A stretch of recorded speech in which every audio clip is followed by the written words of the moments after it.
HLA ဘာလဲဆိုတာသိပြီးသွားရင်ကျမတို့ immune system မှာ HLA ကဘယ်နေရာမှာပါဝင်တယ်လဲဆိုတာရယ်နောက်ကျမတို့ HLA matching တွေ typing တွေလုပ်ပြီးဆိုရင်တကယ်လက်တွေ့မှာဘယ်လိုပုံစံမျိုးနဲ့သွားတယ်လဲဆိုတာကိုလက်တွေ့နမူနာလည်းတိုက်တဲ့ပုံစံကိုလေ့လာကြမယ်။ဒါကကျမတို့ဒီကုသရေးပိုင်းဆေးဘက်ဆိုင်ရာတိုင်းယောဂရှာဖွေရေးပိုင်းရောဆေးကုသရေးအပိုင်းမှာရော HLA ကဘယ်လောက်ထိဘယ်အခန်းကဏ္ဍကနေပြီးတော့အရေးပါတယ်လဲပေါ့နော်။ဘယ်လောက်ထိသူ့ကိုထည့်သွင်းပြီးစဉ်းစားတယ်ဆိုတာလည်းထည့်ပြီးတော့ပြောသွားမယ်။နောက် take home message မှာလည်းကျွန်မပြောချင်တဲ့ချက်လက်လေးကိုထည့်သွင်းပြောသွားမှာဖြစ်တဲ့အတွက်အဲ့တော့ဒီ immune system နဲ့ HLA သင်ခန်းစာပြီးသွားပြီဆိုလို့ရှိရင်တော့အားလုံးရှေ့ရသင်ခန်းစာတွေကခြုံပြီးတော့နားလည်သွားနိုင်မယ်လို့ယူဆပါတယ်။ခုနကတော့ပြောတယ်ကျမတို့ chromosome နံပါတ်6ပေါ်မှာတွေ့ရတဲ့ဒီ HLA တွေရဲ့ဒီပုံစံလေးကိုဒီမှာနည်းနည်းလေးပြန်ပြီးတော့အခြေချပြထားတယ်။ရှေ့ကကျွန်တော်ပြောခဲ့တဲ့ A တို့ B တို့ C တို့ဆိုတာကသူ့ရဲ့ class တွေကိုကိုစားပြုတာဖြစ်ပါတယ်။အဲ့တော့ HLA A တို့ B တို့ C တို့ဆိုကျွန်တော်တို့ class 1ရဲ့ထဲမှာရှိရယ်။နောက်ထပ်ဒီ C2 C4 ဒါတွေကတော့ကျွန်တော် class 3ထဲမှာရှိပြီးတော့အခုနကကျွန်တော်တို့ DBTQDR ဆိုတဲ့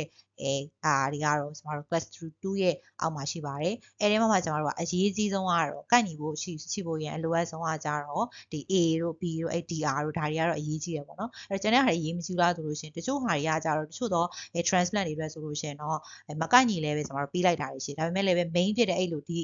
A တို့ B တို့ DR တို့ကတော့ကိုက်မှာရမယ်။အဲ့ကောင်တွေမကိုက်ဘူးဆိုရင်နောက်ပိုင်းမှာလက်တလုံးမှာဘာမှမဖြစ်ဘူးဆိုရင်လည်းပဲနောက်ပိုင်းမှာအဲ့ rejection ပေါ့နော်ပြန်ပြီးတော့ခန္ဓာကိုယ်ကနေတုံ့ပြန်တဲ့ဟာအစိုးစားတွေကဒီကောင်တွေမကိုက်ဘူးဆိုလို့ရှိရင်ဖြစ်တတ်တယ်ပေါ့နော်ဆိုတော့ဒါလေးကတော့သူ့ရဲ့သဘောတရားပေါ့ဒီမှာတော့ကျွန်တော်တို့ chromosome နံပါတ်7ပေါ်မှာရှိတဲ့ဒီ gene ရဲ့အားလေးကိုပေါ့နော် gene လေးကိုပြထားတယ်။ရှေ့ကကျွန်တော်တို့ပြောခဲ့တဲ့ဒီကြောက်ကျွန်တော်တို့ဒ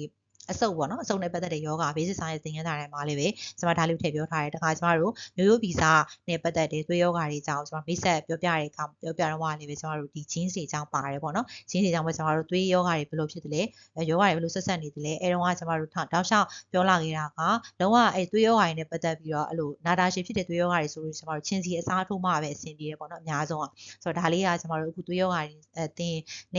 သင်ပြီးတဲ့အခါမှာဆိုရင်ပို့ပြီးတော့နားလည်သွားပြီဆိုလို့ရှိရင်အခုလိုမျိုးကျွန်တော် HLA နဲ့ပတ်သက်ပြီးတော့ထပ်ပြီးတော့လေ့လာဖို့ရန်အတွက်လိုအပ်တဲ့အခါမှာလေးပို့ပြီးတော့ချိတ်ဆက်နိုင်တော့မှာဖြစ်တယ်ပေါ့နော်အဲ့တော့ဒီမှာဆိုလို့ရှိရင် CFTR ပေါ့နော် cystic fibrosis လို့ခေါ်တဲ့ကျွန်တော်အဆုတ်နဲ့ပတ်သက်တဲ့ယောဂပေါ့နော်ဒီကောင်ကကျွန်တော်တို့ gene ကြောင့်ဖြစ်တာအဲ့တော့ဒီမှာဆိုရင် chromosome နံပါတ်7ပေါ်မှာရှိတဲ့ဒီ CFTR gene ရှိရပေါ့နော်အဲ့ကောင်ရဲ့ကျွန်တော်တို့ဒီပုံစံကိုရှာပြီးတော့ခါကျတော့ဒီကောင်မှာဒါချွတ်ရင်းချက်ရှိနေဆိုကျွန်တော်တို့ကအဲ့မှာအဲ့လူမှာအဲ့အဆုတ်ပေါ့တခြားသောကျွန်တော်တို့ခန္ဓာကိုယ်ထဲမှာရှိတဲ့ဒီ gene ဒီပြဿနာဖြစ်တာနဲ့ပတ်သက်ပြီးတော့တွေ့ရတဲ့လက္ခဏာတွေကိုခံစားရတယ်ပေါ့နော်ဆိုတော့အဲ့လိုပုံစံမျိုးတွေကျွန်တော်တို့ယောဂကိုရှာဖွေသတ်မှတ်အတည်ပြုရတာဖြစ်ပါတယ်ဆိုတော့ကုန်းနံပါတ်အဖြစ်249ထဲမှာဒီ aplastic anemia ဆိုပြီးတော့ရေးထားရတယ်ပေါ့နော်ခေါင်းစဉ်အောင်တက်ထားတယ်ဒါပေမဲ့အဲ့မှာကျွန်တော်တို့မျိုးဗီဇချွတ်ရင်းတဲ့ယောဂတွေအကြောင်းကိုရှင်းလင်းထားတယ်ယောဂတွေရဲ့နမူနာပေါ့နော်ဘယ် chromosome ကတော့အခုနကကျွန်မပြောသလို cystic fibrosis ဆိုလို့ရှိရင်ဘယ် chromosome နံပါတ်ကတော့ဘယ်လိုချွတ်ရင်းတဲ့ပုံစံကဘယ်လိုပုံစံမျိုးပေါ့နော် chromosomal disorder လားတခြားသောကျွန်တော်တို့ genetic disorder မျိုးစားတွေအများကြီးရှိသေးတယ်ဆိုတော့အဲ့ဒါတွေနဲ့ကျွန်တော်ချိတ်ဆက်တွဲဖက်ပြီးတော့လေ့လာလို့ရှင်တော့ပို့ပြီးတော့ဒီ chromosomal disorder တွေကိုနားလည်နိုင်မှာဖြစ်ပါတယ်အခုနကကျွန်တော်တို့ HLA typing result အထဲမှာတွေ့ရတဲ့ A တို့ B တို့ D တို့ဒီမှာပြန်ပြီးတော့ဒါ haplotype ပုံစံနဲ့ကျွန်တော်ပြန်ပြီးခွဲထားပါ haplo ဆိုတာတော့တချမ်းစီပါတာပြောချင်တာဒီမှာ A B C D ဆိုအမေက C D အဖေက A B ဆိုလို့ရှိရင်သူတို့တွေနှစ်ခုလုံးရဲ့တချမ်းစီပေါ့နော် haplotype တွေကကလေးတွေမှာသွားပြီးတော့တွေ့ရမယ်အဲ့တော့အဖေရဲ့ A နဲ့အမေရဲ့ C နဲ့ဒီမှာတွေ့ရမယ်အဲ့တော့ AC တွေ့ရမယ်နောက်အဖေရဲ့ A နဲ့အမေရဲ့ D နဲ့ပေါ့ပေါင်းလို့ခါကျ AD ကိုတွေ့ရမယ်အဲ့လိုပုံစံမျိုးကျွန်တော်တို့တချမ်းစီသွားတာပေါ့နော်အဲ့ဒါကိုကျွန်တော်တို့က haplotype လို့ခေါ်တယ်အဲ့တော့အဲ့ haplotype တွေတစ်ခုချင်းစီပေါ့နော်ဘယ်လောက်ထိကိုက်နေလဲဆိုတာကိုကျွန်တော်လူနာတကယ်လူနာမှာသွားပြီးတော့ကိုက်ဆိုလိုတာကျွန်တော်တို့မိသားစုတစုထဲမှာဒါ register လုပ်ထားမယ်ဆိုရင်အဲ့ register တွေနဲ့အကုန်လုံးအဲ့လူနာလိုက်တိုက်ရတယ်တိုက်ပြီးတော့ခါကျတော့ဘယ်သူနဲ့ကိုက်ညီမှုရှိတယ်လဲပေါ့နော်အဲ့ဒါကိုကျွန်တော်တို့ကစစ်ဆေးရတာဖြစ်ပါဆိုအဲ့ဒါကိုဘာလို့ခေါ်လဲကျွန်တော်တို့ family segregation analysis လုပ်တယ်လို့ခေါ်တယ်အဲ့လိုမျိုးကျွန်တော်တို့ကိုက်ညီမှုရှိတယ်ဆိုလို့ရှိရင်တော့ဒါလူနာမှာကျွန်တော်လုံးဝကိုက်ညီတဲ့ဒီအလှရှင်ပေါ့နော်ချင်းစီဆိုလဲချင်းစီအလှရှင်ရှာတွေ့သွားပြီပေါ့နော်ဒါမျိုးကျွန်တော်တို့ကနားလည်လို့ရတယ်ခုနကကျွန်မပြောရဲ family segregation analysis လုပ်တယ်ဆိုတာကိုဒီမှာကျွန်မလက်တွေ့ကြည့်လို့ရတယ်ဒီမှာလူနာရှိရပေါ့နော် patient ရှိရသူ့ရဲ့ haplotype နှစ်ခုကဒီမှာအပေါ်မှာအနီရောင်အတန်းလေးရှိရအောက်မှာအဝါရောင်အတန်းလေးရှိရပေါ့နော်ဒါလေးကိုအရင်ဆုံးကဒီရှာတဲ့အဖွဲ့ပေါ့နော် registry ကသွားမှတ်ထားလိုက်မှတ်ထားပြီးတော့ဒါနဲ့ကြိုက်တာကိုကျွန်မအဲ့ register ထဲမှာသွားပြီးတော့လိုက်ရှာရတာပေါ့နော်နိုင်ငံအနှံ့မှာကျွန်မတို့လိုက်ရှာရတာပေါ့အဲ့တော့ဒီမှာဆိုလို့ရှိရင်ဒီရဲ့အပေါ်မှာရှိ haplotype မှာ01 07 00အဲ့တော့ ABC လုံးဝသူ့ရဲ့ခဏန်းလေးတွေကဒီမှာဘယ်သူနဲ့လာကြိုက်လဲဆိုလို့ရှိရင်ဒီမိသားစုတစုထဲမှာရှိတဲ့ဒီအဖေနဲ့သွားပြီးတော့ကြိုက် အဲ့တော့0101ဒီမှာလုံးဝထပ်တူပဲပေါ့ဒါကိုကျွန်တော်တို့ haplo identical ဖြစ်တယ်လို့ခေါ်တယ်သူနဲ့လုံးဝကြိုက်တာတော့မဟုတ်ဘူးတချမ်းကကြိုက်တယ်တချမ်းကမကြိုက်ဘူးပေါ့နော်တခါအဲ့ဒီအမျိုးသားပေါ့နော်အဲ့ဒီအဖေနဲ့သူ့အမျိုးသမီးနဲ့ပေါင်းသူ့အမျိုးသမီးကိုသွားပြီးချီတော့ခါကျအဲ့သူ့ရဲ့အမျိုးသမီးမှာလည်းပဲသူ့ရဲ့နောက်တစ်ချမ်းနဲ့သွားကြိုက်နေအဲ့ဒါလုံးဝထိပေါက်တူလိုပဲပေါ့နော်အဲ့တော့ထိပေါက်တာတဲ့ပုံတော့ခဲရင်းပဲပေါ့ဒီမှာအဝါရောင်လေးနဲ့ရေးထားတယ်မမြင်တေချာမမြင်ရလောက်ဘူး2501 1801နဲ့လုံးဝကွက်တီပဲသူ့ရဲ့ဒီနောက်တဲ့ haplo type နဲ့သူ့အမျိုးသမီးနဲ့လုံးဝကွက်တီပဲအဲ့ဘာဖြစ်လဲဆိုချင်သူတို့နှစ်ယောက်ပေါင်းပြီးတော့မွေးလာဒီမှာကလေး၄ယောက်ရှိတယ်၄ယောက်မှာဒီ sibling 1ဆိုတဲ့တဲမှာကြတော့အဖေရောမေရောတဲကနေပြီးတော့ပါဝင်တဲ့haplo identical ကလူနာနဲ့သွားပြီးတော့ထပ်တူသွားကြိုင်နေတယ်အဲ့တော့ဒါမျိုးပြောချင်တာပေါ့နော် HL အနေနဲ့ဆိုတာဒါမျိုးဒီအပေါ်ကအနီအဖေမှာရှိတဲ့အနေနဲ့လည်း haplo တစ်ချမ်းနဲ့လည်းကြိုက်တယ်လို့အမေမှာရှိတဲ့အဝါနဲ့လည်းကြိုက်သွားတဲ့ identical ဟာလူနာနဲ့သွားပြီးတော့လုံးဝထပ်တူကြနေပေါ့နော်နောက်တဲ့ sibling 2တွေ3တွေမှာကြတော့တစ်ချမ်းသူတို့ရဲ့တစ်ချမ်းစီတွေကကြလူနာနဲ့မကြိုက်ဘူး sibling 4ဆိုလုံးဝကြိုက်ညီမှုမရှိဘူးဆိုတော့တွေ့ရတာပေါ့နော်ဆိုတော့အဲ့လိုမျိုးကျွန်တော်တို့ family simulation analysis နဲ့သွားလိုက်ပြီဆိုလို့ရှိရင်တော့လူနာရဲ့ဒီတင့်တော်တဲ့ဒိုနာကိုအဲ့လိုမျိုးရှားရတာဖြစ်တယ်အဲ့တော့တခုရှိတာကျွန်တော်တို့ထားလိုက်ပါတော့ဒီမှာအဖေနဲ့အဖေနဲ့ကြိုက်တယ်ပေါ့ဒါပေမဲ့နောက်တဲ့သူ့မျိုးသမီးဖြစ်တဲ့အမေမှာသူ့ရဲ့တချမ်းပေါ့နော်အဲ့လူနာနဲ့ကြိုက်ယူနောက်တဲ့တချမ်း haplo type မပါဘူးဆိုလို့ရှိရင်လည်းဒါမျိုးကျွန်တော်တို့ဆက်ပြီးတော့သွားလို့မရဘူးပေါ့နော်အဲ့လိုပြောချင်တာတခါကျွန်တော်တို့အဲ့နှစ်ယောက်ကလူနာသူနဲ့ကြိုက်နေတဲ့ haplo identical နှစ်ယောက်ကိုတွေ့တယ်ဆိုပေမဲ့သူတို့ကကလေးတယောက်တည်းမွေးတာအဲ့ကလေးတယောက်ကလည်းဒီမှာ sibling 1လို့မဟုတ်ဘဲနဲ့ sibling 4လို့လာဖြစ်နေပြီဆိုလို့ရှိရင်အဲ့မျိုးဆိုလို့ရှိရင်လည်းမရအောင်ဒါမျိုးပြောချင်တာပေါ့နော်ဒါမျိုးကျွန်တော်တို့ကဒီပေါက်တာတဲ့ပုံလို့ခဲရင်းနဲ့ဆိုတဲ့ကိစ္စမျိုးတွေကိုကျွန်တော် HL လေးဒီ identity ဒီ typing လုပ်ရတဲ့အခါမှာဆိုလို့ရှိရင်တွေ့ရပါတယ်ဒီမှာကတော့ကျွန်တော်တို့ plasma membrane ပေါ့နော် cell membrane ပေါ်မှာသူ့ရဲ့ဒီ HL လေးကနေပြီးတော့ကုတ်လုပ်ထားတဲ့ gene စီကနေပြီးကုတ်လုပ်ထားတဲ့ peptide တွေဘယ်လိုလာပြီးတော့ပေါ်နေသလဲဆိုတဲ့ဟာလေးကိုပြထားတယ်ဒီမှာသူ့ရဲ့ protein တွေရှိရဲပေါ့နော် peptide တွေရှိတယ် alpha 1 HL class 1မှာဆိုလို့ရှိရင် alpha 1 alpha 2ရှိတယ် alpha 3ရှိတယ်ဒီမှာနောက်တဲ့ protein ကတော့ဒီမှာတစ်ခုပေါ့နော်နောက်2မှာဆိုလို့ရှိရင်လည်းအဲ့လိုပဲ alpha 1 beta 1 alpha 2ဒါမျိုးကျွန်တော်တို့ကပုံစံမတူတဲ့ပုံစံလေးနဲ့ရှိနေတယ်ဆိုလိုတာကဒီနေရာလေးမှာသူက peptide binding group ဆိုပြီးတော့ဒီနေရာလေးမှာဒီပေါင်းစည်းဖို့ရန်အတွက်နေရာလေးချန်ပေးထားတယ်ဒီကောင်လေးတွေကနေပြီးတော့သွားပြီးတော့သူကပြင်ပလာတဲ့ပစ္စည်းတွေပေါ့နော်ကင်ဆာဆိုလဲကင်ဆာဒါမှမဟုတ်ခန္ဓာကိုယ်ရဲ့ဒုက္ခပေးနိုင်တဲ့ infection ဖြစ်စေတဲ့ cell ပေါ့နော်အဲ့ဒီကောင်လေးကိုသွားပြီးတော့ recognize လုပ်တယ်မှတ်သားပြီးတော့ခန္ဓာကိုယ်ကနေတိုက်ခိုက်တာအဲ့တော့ဒီမှာဆိုအောက်မှာလည်းရေးထားတယ် help immune cell find cancer cell find infected cell ဒါမျိုးကျွန်တော်တို့ပြောချင်တာပေါ့နော်အဲ့ပုံစံမျိုးနဲ့ကျွန်တော်တို့ခန္ဓာကိုယ်ကနေပြီးတော့တုံ့ပြန်တာဖြစ်ပါတယ်ဒီမှာကျွန်တော်တို့ကantigen ခုနကပြောတဲ့ဒီနေရာလေးပေါ့နော်မြောင်းလေးတွေရှိတယ်အဲ့ cell memory ဒီမှာအောက်က cell ရှိရဆိုအဲ့ cell memory မှာရှိရကျွန်တော်တို့သူရဲ့သတ်မှတ်ထားတဲ့နေရာရှိရဒီမှာမြောင်းလေးအဲ့မြောင်းလေးမှာလာပြီးတော့ epitope ဆိုတဲ့ antigen လာပြီးဆိုလို့ရှိရင်ဒီကောင်လေးတွေသွားပြီးမှတ်သားပြီးတော့တိုက်ခိုက်တယ်ပေါ့နော်အဲ့တော့ဒါကကျွန်တော်တို့မှတ်သားတဲ့လုပ်ငန်းစဉ် antigen recognition ဖြစ်ပါတယ်ဘယ် cell ရလဲဆိုတော့ဒီ cell ရလောက်တာဖြစ်ပါတယ်ဒီမှာလာတဲ့ antigen epitope ကို antigen presenting cell ဒီ antigen ကိုတည်ဆောင်လာတဲ့ antigen present လုပ်တဲ့ cell ရတယ်ယူဆောင်လာဒီမှာလာပြီးတော့လာပြလိုက်တယ်ပေါ့နော်ပြပြီးတော့ခါကျတော့ဒီကောင်ကနေတိုက်ခိုက်ဖို့အတွက်လုပ်တာပါဆိုတော့ဒီဟာနဲ့ပတ်သက်တဲ့ animation နဲ့အသေးစိတ်ရှင်းလင်းချက်တွေကိုကျွန်တော် immunology lecture series မှာပါပြီးတော့လေ့လာလို့ရတယ်အသေးစိတ်ကျွန်တော်တို့ step by step ဘယ်လိုပြသွားသလဲဆိုတဲ့ဟာလေးကိုအဲ့ဒီမှာကျွန်တော်တခြားလေးဆွေးနွေးပေးထားပါတယ်အဲ့ဒီမှာတော့ကျွန်တော်တို့ transplant နဲ့ HL နဲ့ဘယ်လိုပတ်သက်တယ်လဲဆိုတာကိုပြန်ပြီးတော့ဒါလေးရှင်းလင်းထားတယ်အပေါ်ကပြောခဲ့တဲ့ဟာတွေပဲကျွန်တော်ပြန်ရေးထားတာပါ HL ဆိုတာ ID နဲ့တူတူပဲလူတယောက်ရဲ့ကိုယ်ပိုင်အမှတ်သားတူပဲမှတ်ပုံတင်နဲ့တူပဲပေါ့နော်လူရဲ့ဒီကျွန်တော်ပြင်ပကဘာမှာမှတ်ပုံတင်ရှိရဲဆိုလို့ရှိရင် HL ဆိုတာလေးပဲကျွန်တော်တို့ genetic မှတ်ပုံတင်လို့ပြောလို့ရတာပေါ့နော် genetic ID လို့ကျွန်တော်တို့ပြောလို့ရပါတယ်အဲ့တော့ဒီ immune cell မှာသူကimmune system တွေဘာလုပ်တာလဲဆိုတော့ခါကျတော့သူမိမိကိုယ်ပိုင် cell နဲ့ခုနကကျွန်တော်တွေ့ခဲ့ရတယ်လို့ပဲတခြားကိုမဟုတ်တဲ့အမှတ်သားတွေလာပြီးဆိုရှင်ဒီကောင်တွေသွားပြီးတော့မှတ်သားလိုက်တယ်ပြီးတော့သူကခွဲခြားပြီးတယ်ခွဲခြားပြီးတော့အဲ့ဒါနဲ့မပြီးသွားဘဲနဲ့ကျွန်တော်တို့ခန္ဓာကိုယ်မှာကိုယ့်အတွက်ခန္ဓာကိုယ်အတွက်harmful ဖြစ်မဲ့ပြဿနာဖြစ်စေမဲ့ကောင်တွေဆိုရှင်ဒီကောင်တွေကပြန်ပြီးတော့ခါကျတော့တိုက်ခိုက်ပြီးတာတုံ့ပြန်ပြီးတာပေါ့နော်ဒါကိုကျွန်တော်တို့ကသူ့ရဲ့ဒီဘယ်လိုချိန်ဒီမှာကျွန်တော်တွေ့ရလဲဆိုလို့ရှိရင်အဲ့လိုမျိုးလုံးဝခန္ဓာကိုယ်နဲ့မကိုက်ညီတဲ့ပစ္စည်းတွေကိုယ့်ရဲ့ခန္ဓာကိုယ်ရဲ့ဝင်လာပြီဆိုလို့ရှိရင်အပြင်ကနေဝင်လာပြီဆိုလို့ရှိရင်ဒါကိုပြန်ပြီးတုံ့ပြန်တာပေါ့ဒါကိုကျွန်တော်တို့က rejection လုပ်တယ်လို့ခေါ်တယ်အဲ့တော့ကျွန်တော်တို့ခုနကတွေ့ခဲ့တဲ့ T cell ပေါ့နော် T cell ကနေပြီးတော့ဒါတက်ပြီးတော့ဆက်ပြီးတော့သွားလုပ်ပြီးတာဖြစ်ပါတယ်အထူးသဖြင့်ကျွန်တော်တို့ကြောက်ကလေးစားကြခနာကိုအတွက်ကိုပြင်ပကနေပြီးတော့ပစ္စည်းတွေလုံးဝဝင်လာပြီဆိုလို့ရှိရင်တို့ကနေပြီးကျွန်တော်ဘယ်လိုမျိုးတုံ့ပြန်သလဲဆိုတာလေးကိုဒီ transplantation နဲ့ H ဆိုရင်ကျွန်တော်ချိတ်ဆက်ပြီးအဲ့လိုနားလည်လို့ရပါတယ်ဒါကတော့ကျွန်တော်တို့လူဒီ species တူတဲ့လူ အနေထားပေါ့နော်လူချင်းချင်းပေါ့မှာတိရစ္ဆာန်ဆိုတဲ့တိရစ္ဆာန်ချင်းချင်းလူဆိုလဲလူချင်းချင်းအဲ့ဒီပုံစံကျွန်တော်ပြောချင်တာအဲ့လိုဆိုတာကျွန်တော်တို့ same species ဖြစ်တဲ့ human ချင်းချင်းကိုပြောတာဖြစ်ပါတယ် human ချင်းချင်းရတဲ့ cell ဖြစ်တဲ့အတွက်ကြောင့်ကျွန်တော်တို့အဲ့ဒီအရာတွေကိုအဲ့လို recognition လုပ်တယ်မှတ်သားရတယ်ပေါ့နော်အပြင်ကဝင်လာတဲ့ cell ပဲတခြားလူတယောက်စီကနေရတဲ့ cell ပဲဆိုပြီးခဏကမှတ်သားတာပေါ့နော်အဲ့လိုလုပ်ငန်းစဉ်ကိုကျွန်တော်တို့လမ်းကြောင်းအဖြစ် pathway အဖြစ်နှစ်ခုနဲ့လုပ်တယ်ပေါ့နော်တစ်ခုက direct pathway နဲ့နောက်တစ်ခုက indirect pathway ဖြစ်ပါတယ်အဲ့တော့ direct pathway ကကြတော့ကျွန်တော်တို့ဒီ donor နဲ့ recipient ရှိရဆိုလို့ရှိရင်လှူပေးလိုက်တဲ့ဒီ donor ရဲ့ဒီ cell ကနေပြီးတော့လာပြီးတော့သူသက်ဆိုင်ရာ antigen ရှိမယ်ပေါ့ဒါကို recipient ရဲ့ဒီ cell ကနေပြီးတော့ diet သူကတတ်မှတ်လိုက်တာပေါ့နော်ဒါရိုက်တော့မှတ်သားလိုက်တာ recognize လုပ်လိုက်တာအတိမတ်ပြုလိုက်တာပေါ့နော်နောက်ထပ်ဒီလုပ်ငန်းစဉ်တူကတော့ indirect ပေါ့နော်ဒါကကြတော့ဗာလဲဆိုရင် recipient ရဲ့ cell ရပဲဒီကိုယ့်ရဲ့ဒီ antigen presenting cell ရပဲကိုယ့်ခန္ဓာကိုယ်တွင်းထဲမှာတော့သူဖြစ်နေတာဘာလို့လဲဆိုတော့ခါကျတော့ donor ရဲ့ HLA antigen ပဲပေါ့နော်အဲ့တော့ donor antigen ကနေပြီးတော့ဒီဒါပြတဲ့ဟာရှိဆိုလို့ရှိရင်တော့ဒါရိုက်သွားတာဖြစ်ပြီးတော့ခါကျတော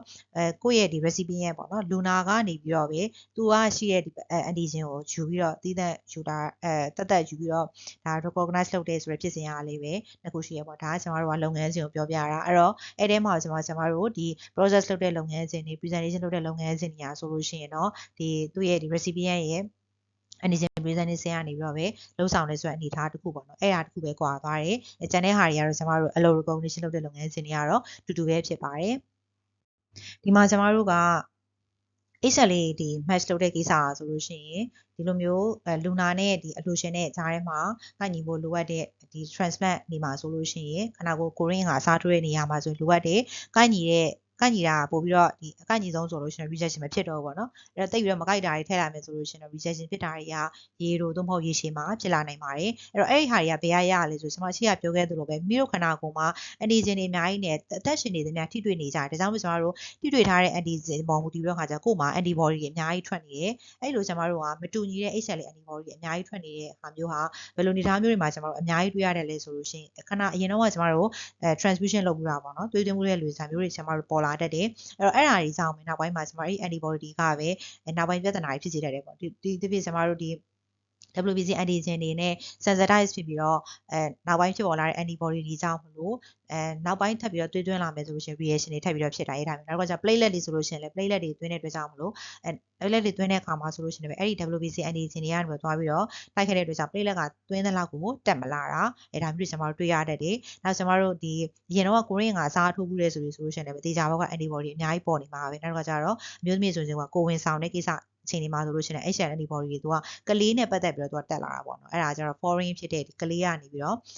တက်လာဒါတော့မှသူကကြာသူ့ရဲ့အမျိုးသားပေါ့နော်သူ့ရဲ့ဒီ partner ကနေပြီးတော့တဆင့်ဖြစ်တာသူ့ပစ္စည်းလည်းပဲတဝက်တော့ပါသေးတယ်ပေါ့ဒါတော့မှသူ့မှာလည်းပဲ HLA antibody ဆက်ဆက်ဒီ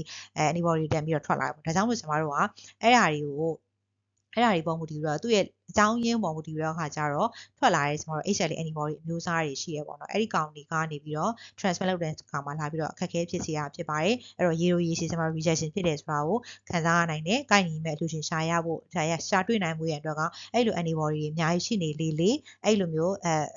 ဘာမှတခါမှကျွန်တော်တွေးလဲမသွင်းဘူးခန္ဓာကိုယ်လည်းအစားမထိုးဘူးကိုယ်ဝင်လည်းမဆောင်ဘူးတဲ့လူနဲ့အဲ့လိုမျိုးလှုပ်ဘူးတဲ့လူတွေနဲ့ရှင်လိုက်မယ်ဆိုလို့ရှိရင် antibody တွေကဘယ်သူကပို့ပြီးတော့ထွက်နေမလဲဘယ်သူကပိုများများရှိနေမလဲဆိုတော့ဒီမှာကျွန်တော်ဒီရိုးလေးစဉ်းစားကြည့်အောင်နဲ့သိနိုင်တယ်ပေါ့ဒါကြောင့်ကျွန်တော်တို့ကိုက်ညီတဲ့လူရှင်ရှာဖို့ဆိုလို့ရှိရင်အဲ့လိုမျိုးကျွန်တော်တို့စဉ်းစားရပါတယ်ခုနပြောခဲ့တဲ့အရေးကြီးတဲ့ကောင်တွေကကျွန်မပြောခဲ့သလိုပဲ A တို့ B တို့ D တို့ပေါ့နော်အဲ့ကောင်တွေကတော့အရေးကြီးဆုံးပဲအဲ့တော့ key ဖြစ်တဲ့ဒီကောင်တွေမကိုက်ဘူးဆိုလို့ရှိရင်ကြတော့ transplant တွေကျွန်မတို့ reject ဖြစ်နိုင်ခြေများပါတယ်များတော့မဲ့ D တွေဆိုလို့ရှိရင်ကြတော့ transplant လုပ်ပြီးတော့6လလောက်တွင်မှဆိုလို့ရှိရင် तू မကိုက်ဘူးဆိုရင်ပြဿနာတွေလာပြီးတော့ပေးပြီနောက် B ဆိုလို့ရှိရင်တော့2နှစ်လောက်တွင်မှလာပြီးတော့ပြဿနာတွေပေးပြီပေါ့ဒါရဲ့ကျွန်မကာလရှည်တွေဖြစ်သွားပြီပေါ့နော်အဲ့တော့ဘလို့ရလဒ်မျိုးလိုချင်တာလေးပုံမူတည်ပြီးတော့ခါကြတော့ HLA ကလည်းပဲဘယ်ဟာကတော့ကိုက်ညီဖို့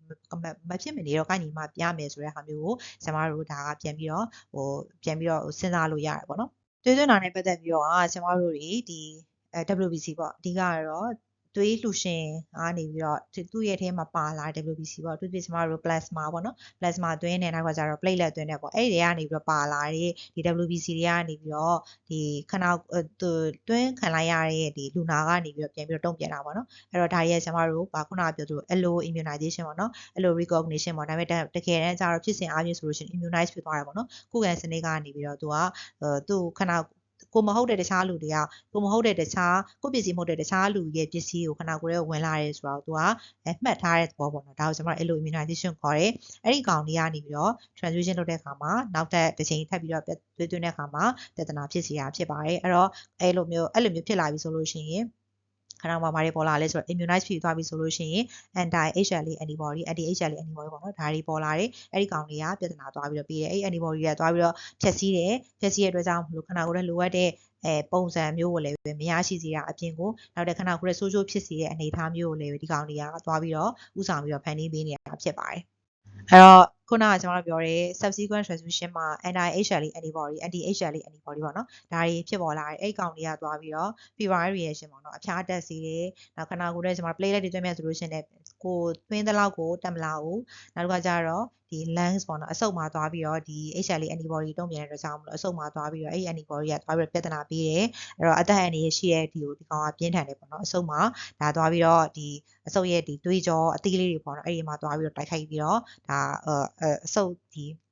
ီအသက်ရှူမဝတာနောက်ချက်ချင်းလက်ငင်းကျွန်တော်တို့ shock ရတာဆိုတဲ့ဟာမျိုးတွေဖြစ်တတ်တယ်နောက်တစ်ခါကျွန်တော်တို့ဒီ transfusion ဆိုစေတဲ့ graft versus ဒါကတော့ကျွန်တော်တို့ဒီဟာနဲ့ပတ်သက်ပြီးတော့ Facebook လာကျွန်မဆောင်းပါးလေးရေးထားတာရှိရဲသူကဒီ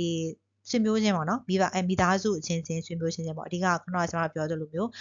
antigen တူတဲ့ကောင်တွေပါလာပြီဆိုလို့ရှိရင်ကျတော့အဲ့ဒီကောင်တွေကသွားပြီးတော့ပြဿနာပေးတာဖြစ်ပါတယ်သူအရန်တော့ရှားရပေါ့ဒါပေမဲ့ဖြစ်မယ်ဆိုလို့ရှိရင်ပြင်းထန်နေသွေးလူတဲ့ဒီသွေးလူရှင်ရင်ခုခံဆဲဒီ tissue ကနေပြီးတော့လူနာရဲ့ tissue ကိုသွားပြီးတော့တိုက်ခဲ့တာဖြစ်တယ်ဆိုတော့ဒါနဲ့ပတ်သက်တဲ့ဒီအသေးစိတ်အချက်လက်တွေကိုလည်း Facebook ဆောင်းပါးလေးမှာသွားပြီးတော့ကြည့်လို့ရတယ်လေ့လာလို့ရပါတယ်ကျွန်တော်2023လောက်ကလေးကကျွန်တော်သွေးလူရန်စင်းနေဆက်ဆက်မိကိုများအကြောင်းကိုကျွန်တော် HLA Facebook page မှာပြောပြခဲ့ဆောင်းပါးလေးပေါ့နော်ဒီမှာကျွန်တော်မိသားစုချင်းသွေးလူလို့မရဘူးဘာဖြစ်လို့လဲဆိုတော့ခါကျတော့အဲ့လိုမျိုး HLA နဲ့ပတ်သက်တဲ့ပြဿနာတွေဖြစ်တတ်တယ်ဆိုတာကိုဒီမှာ transfusion associated graft versus host disease ဆိုတဲ့ဟာနဲ့ဆက်ပြီးတော့ကျွန်မစာသင်တော့တွဲသင်ခဲ့တယ်ပေါ့နော်ဖြစ်တောင်ဖြစ်ခဲ့ပါပြီအရန်ရှားပါတယ်ဒါပေမဲ့ဖြစ်မယ်ဆိုလို့ရှိရင်လည်းအရန်ပြင်းထန်ပြီးတော့ခါကျတော့အသက်တည်ရဲ့ဒီလူနာကိုသွားထိခိုက်တတ်ပါတယ်ပေါ့နော်ဒါကြောင့်ကျွန်တော်တို့ကပုံမှန်ဒီသွင်းရမယ့်သွေးထဲမှာပါတဲ့ဒီသွေးပြူအမှတ်သားတွေပေါ့နော်ဒါတွေကိုကျွန်တော်တို့ကရှော့ချဖို့အတွက်ဆိုလို့ရှိရင်တော့တက်ရောင်ကြီးပေးတာလုပ်လို့ရတယ်တခါကျွန်တော်တို့ဒီ reduce လုပ်တာပေါ့နော် filter သုံးပြီးတော့ခါကျတော့ခံပြီးတော့မှပဲလူနာကိုပေးတယ်ပေါ့ဒါမျိုးကျွန်တော်လုပ်လို့ရတယ်ဆိုပြီးအဲ့တော့ဒီချာလေးပြခဲ့တာရှိပါတယ်တော့ဒီ comment ထဲမှာအဲ့ link လေးကိုကျွန်မထည့်ပေးထားတယ်ထပ်ပြီးတော့လေ့လာပါဒီလိုပုံစံမျိုးနဲ့သွားတယ် self ကိုဘယ်လိုမျိုးမှတ်သားပြီးတော့ non self ပေါ့နော်မိမိမဟုတ်တဲ့တခြားသောသူကိုခန္ဓာကိုယ်ကနေဘယ်လိုမှတ်သားသလဲဆိုတော့အဲ့မှာကျွန်မဒီချာလေးထည့်ပြီးတော့ရေးထားတာလေးရှိပါတယ်ဒါကြောင့်ကျွန်တော်တို့ထိရောက်ဆုံးအဖြစ်နီလန်းက Rico reduction ပေါ့နော်ဒါကတော့ကျွန်တော်တို့ကိုကြီးကုန်ကြားချိန်ကနည်းတယ်ဒါ filter လုပ်လိုက်တာပေါ့နော်ဒီ WBC filter လုပ်လိုက်မယ်ဆိုလို့ရှိရင်စသွင်းကြတဲ့ဟို WBC မပါအောင်သွင်းထားမယ်ဆိုလို့ရှိရင်အဲ့ဒီကနေပြီးတော့မှပြန်ပြီးတော့တံပြန်ဖြစ်ပေါ်လာမယ့် antibody တွေလည်းပဲခန္ဓာကိုယ်အတွက်ကိုလူနာအတွက်ကိုသွားပြီးတော့မထိရောက်မတက်ရောက်တော့ပေါ့နော်လူနာအတွက်သွားပြီးတော့ဒါဘေးဥပမဖြစ်စီတဲ့အတွက်ကြောင့်မလို့ Rico reduce ပေါ့လုံးဝမပါတာဟုတ်ပေမဲ့လည်းပဲပါတဲ့ပမာဏနည်းနိုင်တဲ့များနည်းပြီဆိုလို့ရှိရင်တော့ antibody ထွက်တဲ့ပမာဏလည်းပဲအများကြီးနည်းသွားပြီပေါ့တခါကျမတို့က radiation ပေါ့နော် set တင်နဲ့လုပ်တဲ့ဟာကြတော့ gamma radiation လို့ခေါ်ပါတယ်ဆိုတော့ဒါနဲ့ပတ်သက်ပြီးတော့လည်းကျွန်တော်ဒီ radiation နဲ့ပတ်သက်ပြီးတော့ကျွန်တော် training manual ထဲမှာလည်းပဲပါတယ်လို့ HLF ဒီ training video တွေမှာလည်းပဲတေချာလေးထည့်သွင်းပြီးတော့ပြောပြထားတာရှိပါတယ်။ဒါခါကျမတို့ HLA matching ပေါ့နော်။သွေးအများကြီးသွင်းတော့မယ်ဆိုရင်ဒါကျွန်မအရှေ့ပိုင်းကပြောခဲ့တဲ့ဟာပုံမှန်အားဖြင့်သွေးသွင်းမယ်ဆိုရင်မလိုဒါပေမဲ့လည်းအများကြီးတောက်လျှောက်သွင်းတယ်ဒီမှာတစ်နှစ်ကို10လုံးအလုံး20ကိုပုံမှန်နှစ်စဉ်သွင်းတော့မယ်လူနာတွေရှိတယ်ပေါ့နော်။အဲ့လိုသွေးကင်ဆာတွေရှိမယ်တခြားသောကျွန်မတို့သွေးရောဂါတွေရှိမယ်ဆိုလို့ရှိရင်ကကြတော့သူတို့ကကြတော့ဖြစ်တော့မှာ illumination ကပြဿနာဖြစ်ပြီဆိုလို့ရှိရင်သူ့အတွက်အရင်ဆိုးရွားဖြစ်တော့မှာကြောင့်ကျွန်မတို့ကနောက်ပိုင်းကျရင်သွေးလူကိုသွေးလူရှင်ရှာမရဘူးဆိုတဲ့ဆရာမျိုးတော့မှဖြစ်တတ်တယ်ပေါ့နော်။ဆိုတော့အဲ့လိုလူတွေအတွက်ဆိုကျွန်မတို့အစောကြီးတွေကကျွန်မ HLA machine လောက်ထားမယ်ဆိုလို့ရှိရင်တော့ပို့ပြီးတော့သူ့အတွက်အကျိုးရှိရပေါ့နော်ဒါပေမဲ့ဒါကလည်းပဲအင်မတန်မှဟိုရှားတော့ဟိုဖြစ်တော့ဖြစ်ဟိုပါပေါ့လုံနိုင်လားဆိုတော့ခါကြတော့အရင်တက်နိုင်တယ်ဆိုလို့ရှိရင်တော့လုံနိုင်တယ်ဆိုပေမဲ့လည်းပဲရင်းမြစ်နေပါဒေတာတွေဆိုရင်ဒါမဖြစ်နိုင်တဲ့လောက်ရှိဆိုတော့ဒါတွေကလည်းပဲသွေးရောဂါလူနာတွေမှာဆိုလို့ရှိရင်ဒါအင်မတန်မှစိုးစိုးရွားကြုံတွေ့ရတဲ့အခက်အခဲတစ်ခုစိန်ခေါ်ချက်တစ်ခုဖြစ်ပါတယ်ဒါကတော့ကျွန်တော်တို့ဒီ HLF ဒီနောက်ထပ် channel တစ်ခုရှိရပါတော့။မနေ့ကကျွန်တော်တို့ထပ်ပြီးတော့ဖွင့်ထားတဲ့ channel ရှိတယ်။အဲ့ဒီမှာ animation တွေကိုတည်တဲ့ကြည့်လို့ရတယ်ပေါ့နော်။ immunoserology lecture series မှာအားလုံးမှာကျွန်တော်တို့ဒီ lecture series ထဲမှာ6ခုရှိရဲ့။အဲ့တော့ immune cell တွေကပါလေဘယ်လိုသွားသလဲဆိုတော့ဒါမျိုးကျွန်တော်တို့ animation video တွေအများကြီးနဲ့တရုပ်ပေါ်ထားတယ်။ခုနကကျွန်တော်ပြောတဲ့ T cell တွေကပါလေ activation တွေကဘယ်လိုဖြစ်တာလဲ recognition ဘယ်လိုဖြစ်တာလဲခန္ဓာကိုယ်ရဲ့ immune cell တွေကပါရှိတယ်ပေါ့နော်။အခု T cell lymphocyte အပြင်တခြားသောကျွန်တော် WBC တွေကလည်းဘယ်လိုမျိုးသူ့ရဲ့ကြာရခန်း န်းခံထားလို့ခန္ဓာကိုယ်အတွက်ဒီဘယ်လိုမျိုးခုခံစနစ်ကိုကာကွယ်ပေးထားတယ်လဲဖွဲ့စုစည်းထားလဲဆိုတာပြောပြရတာပြောနော်ဒီမှာကျမတို့ apoptosis ဆိုတဲ့လုပ်ငန်းစဉ်တစ်ခုရှိတယ်အဲ့ဟာကိုယ့်ရဲ့ခန္ဓာကိုယ်ကမလိုအပ်တော့တဲ့ cell တွေကိုသူကဒီကိုယ့်ရဲ့ဒီ immune cell တွေကပဲသွားပြီးဖျက်ဆီးပေးတာပေါ့နော်ဖျက်ဆီးပြီးတော့ခါကျတော့လာပြီးတော့အဲ့ဖျက်ဆီးဟာဒီတိုင်းမထားဘဲနဲ့အမိုက်ရှင်းသလိုမျိုးပဲတခြားသောဆရာမတို့ထပ်ပြီးတော့ immune cell တွေကပဲလာရှင်းသေးရပေါ့နော် macrophage immune cell တွေကလာပြီးတော့ရှင်းတယ်အဲ့လိုရှင်းခြင်းအပြင်ခန္ဓာကိုယ်မှာမလိုအပ်တဲ့ပစ္စည်းတွေကိုလာပြီးတော့တည်ယူရတဲ့အတွက်ကြောင့်ခန္ဓာကိုယ်အတွက်ကောင်းမွန်တဲ့ကြိုးရလက်တွေကိုရရှိသေးရပေါ့နော်။နောက်ခုနကကျွန်တော်တို့ပြောခဲ့တဲ့ဒီ recognition ပေါ့နော် cell recognition ဆိုတဲ့ကိစ္စမျိုးလေဒီမှာ virus တွေဝင်လာပြီဆိုလို့ရှိရင်အဲ့ဒီကောင်တွေခန္ဓာကိုယ်ရဲ့ immune cell တွေကနေဘယ်လိုမျိုး recognize လုပ်သွားတယ်လဲပြီးတော့အဲ့ဟာတွေကိုခန္ဓာကိုယ်ကနေပြီးတော့ဘယ်လိုမျိုးတုံ့ပြန်ပြီးတော့ immune system activation ဖြစ်အောင်လုပ်တယ်လဲဆိုတာကိုလည်းဒီမှာအဲ့လိုမျိုး immune ဒီ animation တွေနဲ့တကွာပေါ့နော်တခြားသောကျွန်တော်တို့ channel တွေကနေပြီးတော့ကျွန်တော်တို့ copy ယူပြီးတော့ခါကျပြန်ပြီးတော့ voice over တွေနဲ့ပြန်ပြီးတော့တေချာရှင်းလင်းပေးထားရှိအတွက်ကြောင့်မလို့တေချာလေးနားလည်သွားမှာဖြစ်တယ်ပေါ့နော်အဲ့တော့ဒါကိုကျွန်တော်တို့ကတေချာပြပြနေရရွေးချက်က immune system ကိုကျွန်တော်ပို့ပြီးတော့တေချာနားလည်ပြီးသွားပြီဆိုလို့ရှိရင် HLD နဲ့ပတ်သက်ပြီးတော့ပဲတေချာရှင်းရှင်းလင်းလင်းသိနိုင်အောင်လို့ဖြစ်ပါတယ်โอเคပေါ့နော်ဒီမှာကျွန်တော်သူ့ရဲ့ဒီဟာကဒီသွားပြီးတော့ recognize လုပ်လိုက်ပြီဆိုလို့ရှိရင်သူ့ရဲ့ခန္ဓာကိုယ်တုံ့ပြန်တဲ့ cell ကနေပြီးတော့ဒီ cell ပေါ်မှာပြင်ပဝင်လာတဲ့ virus ပေါ်မှာသွားပြီးတော့တက်ရောက်တဲ့အတွက်ကြောင့်မို့လို့အဲ့ဒီ virus ကိုကျွန်တော်ဖျက်ဆီးဖို့ရန်အတွက်ကိုဒါကသူတို့လုပ်ငန်းစဉ်တွေစတင်လိုက်ပြီပေါ့နော်ဒါလေးကိုကျွန်တော်တို့နားလည်လို့ရပါတယ်ဆိုတော့ဒီသင်ခန်းစာကိုချုပ်ပြီးတော့အခုပြန်လုပ်ပေးရတဲ့ wind up လုပ်ရတဲ့ရည်ရွယ်ချက်ကရှေ့ပိုင်းကျွန်တော်တို့သင်ခဲ့တဲ့ blood transfusion မှာတွေကတည်ခဲ့တဲ့ကျွန်တော်တို့ genes ပေါ့နော်ဒါတွေကိုကျွန်တော်တို့က HLA နဲ့ဆက်ဆက်ပြီးတော့နားလည်ဖို့အတွက်ရည်ရွယ်တဲ့ HLA ဘာလဲဆိုတာကိုဒီလေ့ကျပြီးမှနားလည်သွားရမယ်။နောက်နံပါတ်2ချက်အနေနဲ့ကကျွန်တော်တို့သွေးသွင်းကုသခြင်းမှာ HLA ကအရေးကြီးလားမကြီးလားဆိုတာဒီလေ့ကျပြီးမှသိသွားရမယ်။နောက်သွေးလူရှင်ရှာရဲဆိုတဲ့အခါမှာလေးပဲဆွေမျိုးနီးစပ်တာတွေလို့နောက်မိသားစုဝင်တွေရှာလို့ရလားမရလားဒါကိုလည်းပဲ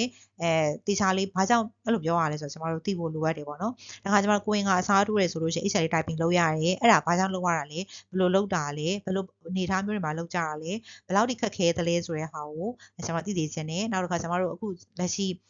ပို့ချပေးနေတဲ့ immunoserology ကိုအခြေခံပြီးတော့သင်ခန်းစာတွေကိုလေ့လာတဲ့အခါမှာဆိုလို့ရှိရင်လည်းပဲပို့ပြီးတော့ဒီသင်ခန်းစာတွေချိတ်ဆက်ပြီးတော့ဒီ HLA နဲ့ချိတ်ဆက်ပြီးတော့ immunoserology ပို့ပြီးတော့နားလည်ဖို့ရည်ရွယ်တယ်အဲ့ဒါသိလို့ရှိရင်ကျွန်တော်တို့ဒီယောဂရှာဖွေယောဂဗီဒပေါ့နော်ဒီဆေးဘက်ဆိုင်တက်ခွဲနည်းပညာနဲ့ယောဂဗီဒလေ့လာတဲ့အခါမှာဆိုလို့ရှိရင်အများကြီးအထောက်အကူဖြစ်မှာဖြစ်တယ်နောက်ပိုင်းဆက်ပြီးတော့သင်မဲ့ MLS သင်ခန်းစာတွေပေါ့နော် Medical Laboratory Science သင်ခန်းစာတွေမှာပါဒီကောင်ကအများကြီးအထောက်အကူဖြစ်မယ်ဖြစ်လို့ဆိုတော့ကျွန်မပြောကြရင်လည်းဒီလက်ချောင်းဒီမှာရက်မယ်ပေါ့နော်ထပ်ပြီးတော့မေးချင်တာရှိရင်ကျွန်တော်တို့ဒီ email ကိုမေးလို့ရတယ် email ပို့ပြီးတော့ဆက်သွယ်လို့ရတယ် Facebook ကနေပြီးတော့ဆက်သွယ်လို့ရတယ်လို့ YouTube ကနေပြီးတော့ comment တွေပေးပြီးတော့ဖြစ်စီဆက်သွယ်လို့ရပါတယ်နောက်တော့ကျွန်တော်တို့ဒီ HLF ကနေပြီးတော့ထပ်မံပြီးတော့ပို့ချပေးမယ့်သင်ခန်းစာတွေမှာလည်းမိမိတို့ဒီ immunoserology နဲ့ပတ်သက်ပြီးတော့မရှင်းလင်းတော့သိချင်တာရှိတဲ့ဆိုလို့ရှင်လည်းပဲပုံစံပေါင်းစုံတွေကျွန်တော်တို့ကိုဆက်သွယ်မေးမြန်းလို့ရပါတယ်ပေါ့နော်ကျေးဇူးအများကြီးတင်ပါတယ်မရှင်းတာရှိဘူးဆိုလို့ရှိရဆိုလို့ရှင်လည်းပဲအခုဗီဒီယိုရဲ့အောက်က comment တွေမှာရေးခဲ့ပေးပါအဆင်ပြေတယ်ကြိုက်နှစ်သက်တယ်ဆိုလို့ရှိရင်တော့ဒါကိုသက်ဆိုင်တဲ့လူတွေကိုသိရှိစေရတဲ့အတွက်နောက်တချို့တော့ဒီ